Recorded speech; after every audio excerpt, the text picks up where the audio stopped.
काही ठिकाणी आपण फक्त फिरण्यासाठी जातो, पण काही ठिकाणी गेल्यानंतर मन अगदी शांत होतं आणि नकळत हात जोडले जातात. असंच एक अतिशय सुंदर आणि आध्यात्मिक ठिकाण म्हणजे श्री पुरुषार्थ अनिरुद्ध धाम डुडुळगाव. आज आम्ही या सुंदर ठिकाणी दर्शनासाठी आलो होतो आणि खरं सांगायचं तर मंदिराचा परिसर पाऊल ठेवल्यापासूनच इथली शांतता आणि वातावरण मनाला खूप प्रसन्न वाटत होतं. हे धाम डुडुळगाव पुणे आनंदी रोड वसलेले आहे. या धामच्या उभारणीचं काम काही वर्षापासून सुरू होतं आणि आता इथल्या विविध धार्मिक सोहळ्यामुळे दर्शनामुळे हे ठिकाण भक्तांसाठी विशेष आकर्षणाचं ठरलं आहे. 1 मे 2026 रोजी श्री परंबा परमेश्वराच्या गाभाऱ्याचे द्वार उघडण्यात आले आणि त्यानंतर श्रद्धावानांना दर्शन खुले झाले. म्हणूनच आम्हाला या ठिकाणी येऊन दर्शन घेण्याची इच्छा होती आणि आज तो योग आला. मंदिरामध्ये प्रवेश केल्यानंतर सगळ्यात आधी लक्ष वेधून घेतात ते इथले सुंदर खांब, कमानी आणि त्यानंतर केलेली अप्रतिम नक्षीकाम.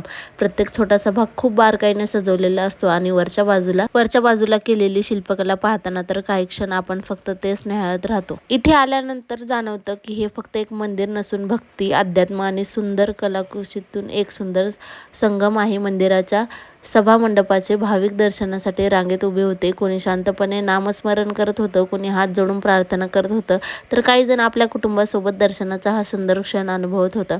आणि या सगळ्या वातावरणात मंदिरात एक वेगळी सकारात्मक ऊर्जा जाणवत. मंदिराच्या भिंती आणि कमानीवर केलेले हे सुंदर शिल्प पाहिलं की आपल्या पुराण कथातले अनेक प्रसंग डोळ्यासमोर उभे राहतात.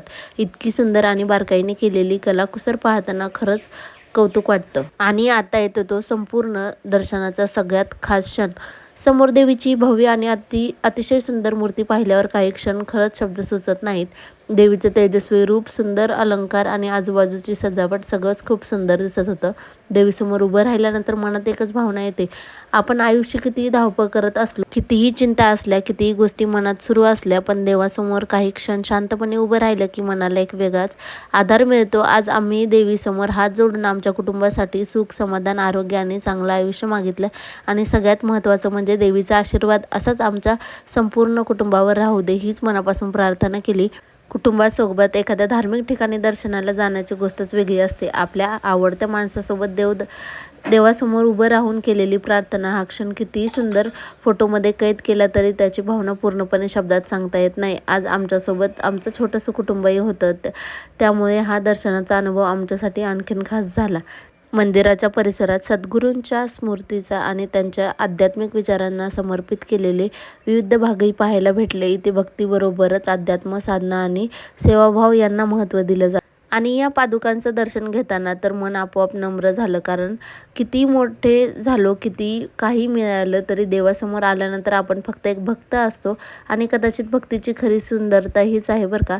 तर पुरुषार्थ अनिरुद्ध धामामध्ये आध्यात्मिक वातावरणाबरोबरच आम्ही इथं आलो, मंदिर पाहिलं, देवीचं दर्शन घेतलं, पण परत निघताना मनात एक वेगळी शांतता होती. कधी आपल्याला आयुष्यात मोठ्या गोष्टींची गरज नसते, फक्त 2 क्षण शांत बसायला जागा, मनापासून प्रार्थना करायला देव आणि आपल्या माणसाची साथ एवढंच पुरेसं. आजचा हा श्री पुरुषार्थ अनिरुद्ध धामाचा दर्शनाचा अनुभव आम्हाला खूप आवडला. तुम्हीही जर डुडुळगाव पुणे परिसरात असाल तर या ठिकाणी अजून दर्शन घेतलं नसेल तर एकदा नक्की भेट द्या. देवाकडे आपण किती मागितलं यापेक्षा देवाने दिलेल्या प्रत्येक गोष्टीबद्दल आपण किती कृतज्ञ आहोत हे जास्त महत्त्वाचं आहे. तर कसा वाटला आजचा व्हिडिओ? आवडला असेल तर सबस्क्राईब